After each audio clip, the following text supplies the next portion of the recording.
ಕೆಂಪೇಗೌಡ ಏರ್ಪೋರ್ಟ್ನಲ್ಲಿ ಪಾರ್ಕಿಂಗ್ಗೆ ಹೊಸ ದಂಡದ ರೂಲ್ಸ್ ಇಂದಿನಿಂದ ಜಾರಿಯಾಗಿದೆ. ಏರ್ಪೋರ್ಟ್ನಲ್ಲಿ ಟ್ರಾಫಿಕ್ ದಟ್ಟಣೆ ನಿಯಂತ್ರಿಸಲು ಹೊಸ ಕ್ರಮಕ್ಕೆ ಕೆಐಎಬಿ ಮುಂದಾಗಿದೆ. ಟರ್ಮಿನಲ್ 1 ಮತ್ತು 2ರ ಮುಂಭಾಗ ನಿಗದಿತ ಅವಧಿ ಮೀರಿದ್ರೆ ದಂಡ ಪಾವತಿಸಬೇಕು. ಪಿಕಪ್ಗೆ ಬರುವ ವೈಟ್ ಬೋರ್ಡ್ ವಾಹನಗಳಿಗೆ 8 ನಿಮಿಷ ಹಾಗೂ ಹಳದಿ ಬೋರ್ಡ್ ಕ್ಯಾಬ್ಗಳಿಗೆ 10 ನಿಮಿಷ ಉಚಿತ ಪಾರ್ಕಿಂಗ್ ವ್ಯವಸ್ಥೆ ಕಲ್ಪಿಸಲಾಗಿದೆ.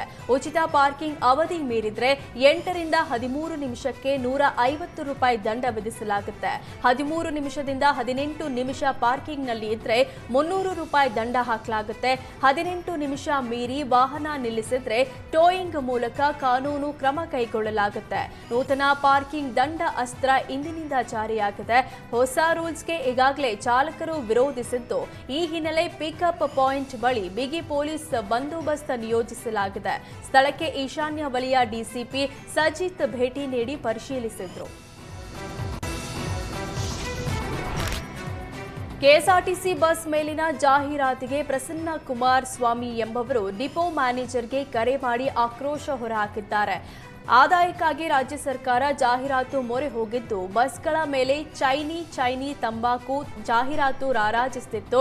ಇದನ್ನ ನೋಡಿ ಮ್ಯಾನೇಜರ್ಗೆ ಕರೆ ಮಾಡಿ ಹುಟ್ಟು ಹಬ್ಬ ಇದೆ, ಚೈನಿ ಮುಲಾಮ್ ಬೇಕಿದೆ ಅಂದಿದ್ದಾರೆ. ಈ ವೇಳೆ ವ್ಯಕ್ತಿಗೆ ನಾನೇನು ಡಾಕ್ಟರ ಮುಲಾಮ್ ಕೊಡೋಕೆ ಅಂತ ಅಧಿಕಾರಿ ಪ್ರಶ್ನಿಸಿದ್ದಾರೆ. ಇದಕ್ಕೆ ಪ್ರತಿಕ್ರಿಯಿಸಿದ ಪ್ರಸನ್ನ ಕುಮಾರ್, ಡಾಕ್ಟರ್ ಅಂತ ಫೋನ್ ಮಾಡಿಲ್ಲ, ಮಾಗಡಿ ಬಸ್ ನೋಡಿದೆ, ಕೆಎಸ್ಆರ್ಟಿಸಿ ಬಸ್ಗೂ ಚೈನಿ ತಂಬಾಕು ಜಾಹೀರಾತಿಗೂ ಹೇಗ್ ಸಂಬಂಧ ಅಂತ ಅಧಿಕಾರಿಗಳಿಗೆ ತರಾಟೆ ತೆಗೆದುಕೊಂಡಿದ್ದಾರೆ. ಬಸ್ ಮೇಲೆ ಅರೆಬೆತ್ತಲೆ ಫೋಟೋ ಹಾಕಿ ಚೈನಿ ಜಾಹೀರಾತು ಹಾಕಿರೋದಕ್ಕೆ ತೀವ್ರ ವಿರೋಧ ವ್ಯಕ್ತಪಡಿಸಿದ್ದಾರೆ. ಸಾರ್ವಜನಿಕರ ಪ್ರಶ್ನೆಗೆ ತಬ್ಬಿಬ್ಬಾದ ಮ್ಯಾನೇಜರ್, ಮೇಲಾಧಿಕಾರಿಗಳ ನಂಬರ್ ಕೊಡ್ತೇನೆ ಮಾತಾಡಿ ಅಂತ ಕಾಲ್ ಕಟ್ ಮಾಡಿದ್ದಾರೆ. ಜಾಹೀರಾತಿನಿಂದಾಗಿ ನಿತ್ಯ ಕಿರಿಕಿರಿ ಆಗ್ತಿದ್ದು, ತೆಗೆಯುವಂತೆ ಸಾರ್ವಜನಿಕರು ಆಗ್ರಹಿಸಿದ್ದಾರೆ.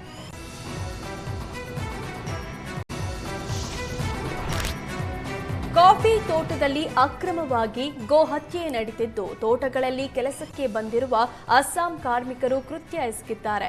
ಗೋವುಗಳನ್ನು ಕಳ್ಳತನ ಮಾಡಿ ತೋಟದಲ್ಲಿ ಹತ್ಯೆ ಮಾಡಲಾಗುತ್ತಿದ್ದು, ಚಿಕ್ಕಮಗಳೂರಿನ ಜಯಪುರ ಪಟ್ಟಣದ ಹೆರೂರಿನ ಕಾಫಿ ಎಸ್ಟೇಟ್ನಲ್ಲಿ ಪ್ರಕರಣ ಬೆಳಕಿಗೆ ಬಂದಿದೆ.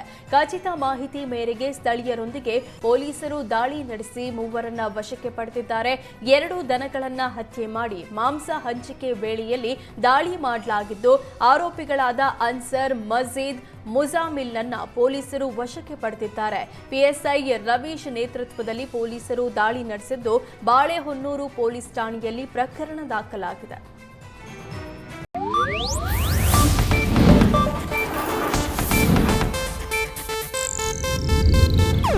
ಇದು ಏಷ್ಯಾನೆಟ್ ನ್ಯೂಸ್ ನೆಟ್ವರ್ಕ್ ಪ್ರಸ್ತುತಿ.